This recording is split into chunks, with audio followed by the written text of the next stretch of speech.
One pull of this trigger, you don't want to with me, my cracker. Come on, at you like a heart attack.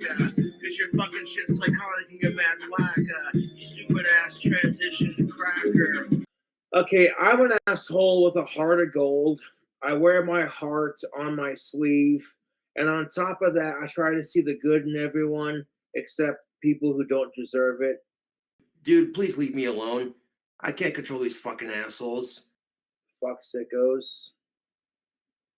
I'm like trying to see the good in most people and wearing my heart on my sleeve, having a heart of gold and being a major asshole on top of it. It's a weird combination, but you know, it keeps me vigilant. Like when I was younger, people would just walk all over me, and then I got sick and tired of people walking all over me, like taking advantage of my kindness and treating me like shit. And it still happens from time to time, but like that's the problem with having Asperger's is sometimes I don't always see it. I try to be a good person and not your stereotypical antisocial asshole, you know.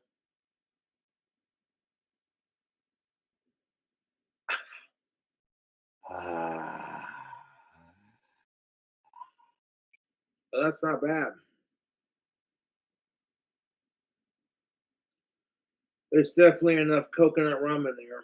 A lot of people are super uncomfortable with death and dying, and like as you die, it's just like having this psychedelic trip of, you know, your DMT kicks off in your brain because you know what I'm saying, you're dying. So you start tripping massive balls. And then it's like your brain's way of processing, hey, you're about to fucking die. And it's just like going to sleep. It's very peaceful, YouTube. Death does not hurt. I actually, when I was younger, I overdosed and on muscle relaxers and alcohol, and I didn't realize it when I was sleeping because I had already gone to sleep that night and freaking yeah. I got to the other side and they're like, it was all black. I'm autistic, dude. I'm just saying. And then this mysterious voice said, "It's not your time yet, bud." And they're like, "Boop," and they sent me back. And then when I woke up the next day, I was just like, what? I didn't have time to process it. Like that made me like learn to cut down on my substance a little bit and just kind of rethink a little like, hey, you know, it's cool to party and have a good time, but like if you're gonna do pills and alcohol, maybe you should be smart about that. Oh. You know what I'm saying? It could have been just a really intense dream, to be honest. Because sometimes you'll have dreams that are so realistic. So I don't know if I actually died or not. In my defense, though, I was a little bit drunk. It was just a really weird, intense dream. Because that's what it felt like at first, like a really weird, intense dream. Like one of those near death experiences where they're just like, not your time yet, Cobra. You gotta go back and keep being badass. All right. That's not, you know, and the rant on that aspect is holy fuck, Los Angeles is expensive. Good lord. God damn it. You know it's expensive when Ozzy Osbourne and Sharon are like, fuck this shit, we're moving back to England. This is why I like living in Wyoming. It's a much less populated state. Therefore, taxes here are super cheap. This is why a lot of celebrities like Kanye West, Kim Kardashian, and Jeffree Star are coming out here going, holy fuck. The state Cobra lives in is really beautiful. Has a lot of cool hiking nature spots, man. And everything out here is so cheap because it's not overpopulated. You know what? That's why Los Angeles has all the problems it has with like overpopulation and shit.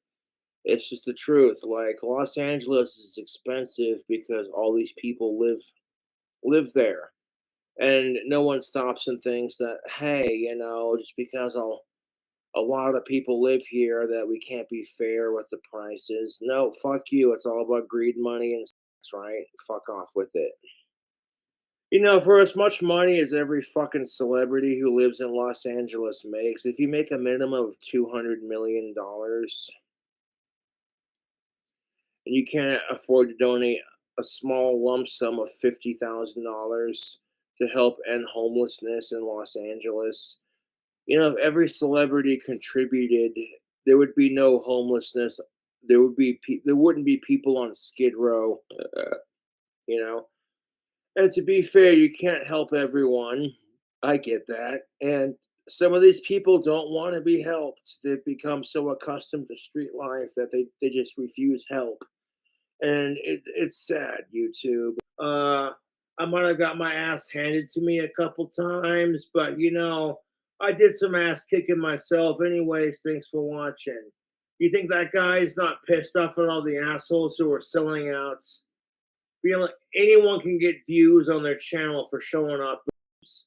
It's really the power women have over society, and the fact that society overly sexualizes women, and when they start doing that shit to people who are not old enough to experience sex, that's just disturbing.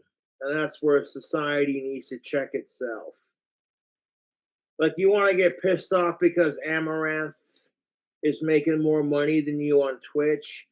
At least the people who are sexualizing her and giving her money are doing it because she's of age and alive and cisgendered and all that. And even if she was trans, who gives a shit? As long as she's of age, alive, and consenting, who cares what gender they are? That's how the dating scene should be. Like, as long as they're alive, of age, consenting, and non related, who cares? Like, if you're not so picky with the dating scene, you know, like circling back to what the fuck's his name? Elon Musk's creepy ass fuck father. I'm like, dude, you legitimately had sex with your stepdaughter and produced 2 kids with her. That's creepy as shit, dude. Stop. And you want to get pissed off because people are paying attention to Amaranth? I'm like, yeah, there's a big difference between simping after Amaranth or SS Sniper Wolf versus here's Elon Musk's creepy ass fuck father. Dude, stop. I will send you 100 if you do a 10-hour live stream. Well, if YouTube will let me do it, then I'll consider it. Oh man, what time is it? Man, it's almost 12 o'clock. Oh, dude. I'm honestly feeling pretty good off the alcohol at the moment, so I might take another sip and just stick this back in the fridge.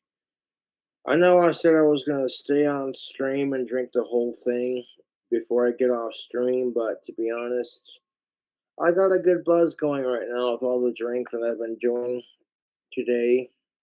Like, it's Saturday, so you boys been getting hammered since you woke up. Oh, but to be honest, instead of drinking every day, I cut down to wait till 5 o'clock to have a drink and don't get like hammered day drunk unless it's the weekend. That's a lot better than just getting day drunk all the time kind of thing. So I am truly working on my alcohol consumption. Yeah, no, I'm not. It's not advice, JFS fangirl. A lot of people twist what I say as advice. For me, this is just my perspective. Okay, I don't claim to have the best dating advice. This is just my perspective and my experiences, and from what I've learned observing people. My tolerance to alcohol is practically inhuman. And that's why a lot of people cut me off or get jealous because it's like, that's just not normal. And even when I cut down on drinking, I've noticed that it's still pretty impressive because people are like, ugh,